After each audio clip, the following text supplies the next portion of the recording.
Hey everybody, big day today. Humidity is 34%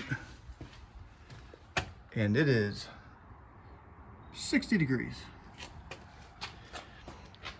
See that back there? That is a clear vision panel. I'll show you how I made that really quick. First thing I did was measure out the size of the clear vision panel. And this is elevated with 2x4s on the bottom so I can have clearance for the size I need for the housings. You put that in there, and then you take 64 inches of 20 gauge steel, wrap it around in there, hammer it down, and it comes out looking something like this.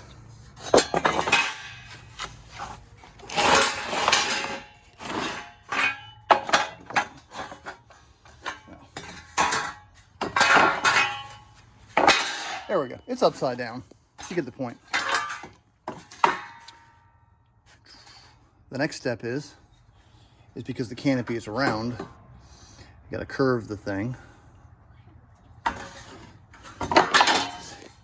In terms of craftsmanship, it's not the end of the world that it's rough in here because all of these surfaces are going to be covered up with weather sealant, so they're going to be completely invisible.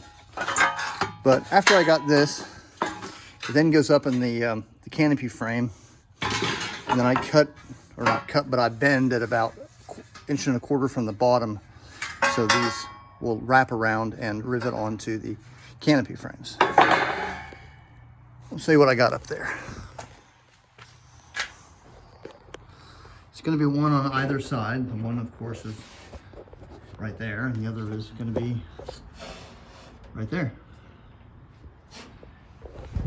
Gives me a really good opportunity to really illustrate how the icing system works, not only on the Flight Engineer's clear glazing panels, but also on the clear glazing panels of the entire front of the canopy. They all work the same way.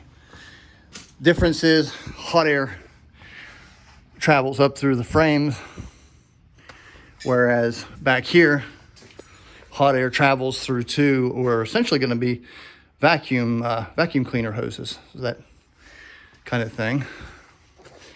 And they're going to come up through here, and this is going to be a big square housing. It's going to have a base on it, so the tube's going to go into here, and then you're going to have hot air. And because there's a gap between where the top glazing is going to be clamped down and the clear vision panel, there's room for air to come up through here and travel over here, and it vents on this side, which I'm gonna have to detail that later. But that's how that works. Let's go look at it from the inside. Of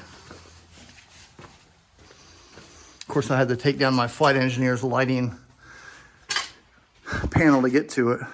But, you know, if you've got your outer panel that's permanently mounted and you got heat coming up here and condensation builds up, you simply pull on this knob and you can pop that out of there and wipe off that condensation. You can do this because, unlike mine right now, there's going to be weather stripping, a C-strip that staples to the top of this surface, which is just a hair too big. It's going to be a bit shorter. Weather stripping all the way around in here, which produces a seal that you can pop that thing in and out of. I'm not going to demonstrate that because I'm done playing with it. Still got a lot of work to do, but it's looking good so far. Once again, that's going to be a big box right there where air builds up, flows over the top of that, and vents over on that side.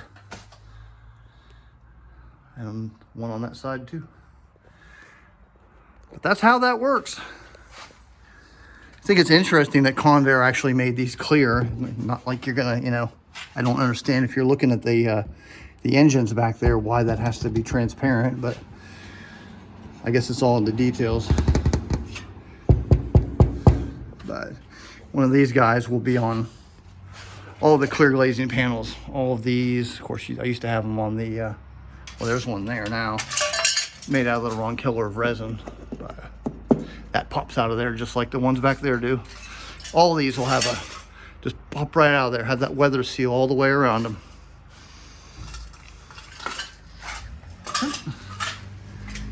Tomorrow I'll definitely have the other one up in there, and I'll probably have the casings built and molded.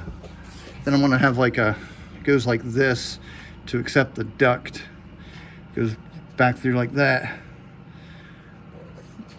I also made, but I didn't incorporate it into the video today. I've made the channel that I'm just going to attach here and run all the way up here. And then there's going to be a nozzle, big black nozzle, plastic that puts air on the Astrodome. I'll have that in there shortly. Well, it's been a long day. I'll see y'all next time.